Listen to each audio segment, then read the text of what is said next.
এ যুবক যুবক, কোন ভরসায় তুমি ঘুমাইতেছো রে? কোন আশা নিয়ে তুমি গান শুনে ঘুমাইছো? তুমি তো জানো না এই রাত আর এই ঘুম তোমার জীবনের শেষ ঘুম কিনা। কত যুবক ঘুমায় আর ঘুম থেকে ওঠে না, জীবনের শেষ ঘুম ঘুমায় যায়। আমার মসজিদের পাশে ছিল একজন কর্মচারী, সে এরকম ভাবে মানুষের সেলাই করত, টেইলার ছিল টেইলার। ঈদের রাত মানুষজন যে ভিড় করেছে কাপড় নেওয়ার জন্য, শাটার তো বন্ধ, শাটার খুলে না, ডাকাডাকি করে শাটার খুলে না, ভিতরে গানের আওয়াজ বাজতেছে, মানুষের আওয়াজ শোনা যায় না। শাটার ভাঙলো, মানুষজন কাপড় নেওয়ার জন্য টাটকা যুবক লাশটা মেশিনের পাশে বইরা আছে, আর সারা রাত যে গান শুনছে, গান এখনো মোবাইলে বাজতেছে। এজন্য বলি, যদি গান শোনা অবস্থায় তোমার মরণ হয়, হারাম জিনিস দেখা অবস্থায় যদি তোমার এই রাতে মরণ হয়, আল্লাহ নবী বলে লা ইয়াজনি জানি হিনা ইয়াজনি ওয়া হুয়া মুমিন। নবী কয় হারাম কাজে লিপ্ত থাকা অবস্থায় যদি কারো মরণ হয়, ওই অবস্থায় ঈমান তার সাথে থাকে না।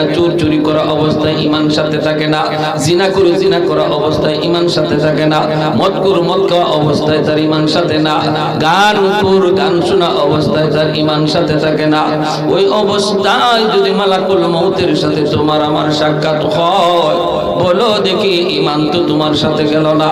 মুসলমানের ঘরে জন্ম নেওয়ার পরও তোমার ঈমান সাথে গেল না রে যুবক। চোখের সামনে কত যুবক কবরে চলে গেল, লেখাপড়ার সাথে কবরে চলে গেল, খেলাধুলার সাথে কবরে শুয়ে রইল। আজকে একটু তাকাও, মানুষ তো বৃদ্ধ হওয়ার টাইম পায় না, সাদা দাড়ি সাদা চুল মানুষ আজকে পাওয়া যায় না। বের হলে শুধু যুবক আর যুবক, মুরব্বী মানুষ সমাজে আর খুঁজে পাওয়া যায় না। কারণ কি? কারণ হলো মানুষ মুরব্বী হওয়ার টাইম পায় না, গড় আয়ু মানুষের কমে গেছে। আওয়াজ দেয়া বলে ঠিক কি না? যৌবনকালে কবরে ডাক, যৌবনকালে কবরে ডাক চলে আসে। এজন্য কোন ভরসা, কোন আশায় তুমি গুনার কাজে এখনো মগ্ন, যেখানে আল্লাহ পাক কুদরতি হাত নিয়ে তোমাকে ডাকতেছে, যুবক যাস না, আয় আমি আল্লাহর দিকে আয়। ইয়া আইয়ুহাল ইনসান মা গররাকা বিরাব্বিকাল কারীম। বান্দা তোরে কোন জিনিসে তোরে আমি আল্লাহ থেকে ভুলায় দিল? কোন জিনিস তোরে ভুলায় দিল? এত মায়া করে তোরে আমি আল্লাহ বড় করলাম, মায়ের পেটে আমি তোরে খানা দিলাম, বের হওয়ার পর তোর দাঁত ছিল না, আমি আল্লাহ তোরে দাঁত দিলাম।